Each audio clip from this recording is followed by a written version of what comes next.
Здравейте пак на всички!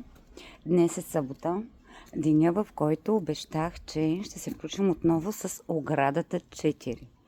След номер 3, не знам след духането на вятъра какво ще се случи. Сега ще видим батко ви какво прави и дали прави оградата. Ето, пампаската трева, шатрата, тръгвам. Батко ви набира? Ти на какво си? На биричка. А оградата? Оградата си е за място. Аз го подпирам с бюрата. А оградата? Тя е там, има време. Има цял ден. Я да видим, я покажи на хората.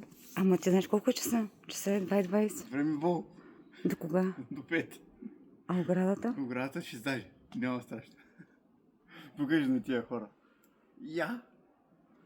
Ето я и оградата. Явно бирата добре му се отразява. Ето е оградата.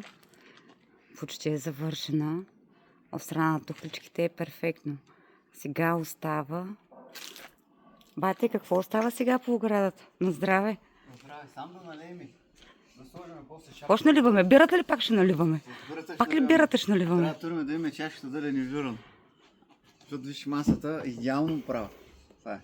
Така. Да. После ще сложим отгоре да видим. Бирата върху оградата. Върху много ясно. За нивел? Нивел не ни трябва. За нивел? Да, точно така. После наливаме пак бира. Пак, да, и слагаме пак чашката, да видим дали е точно. Така. И така. Оградата е готова.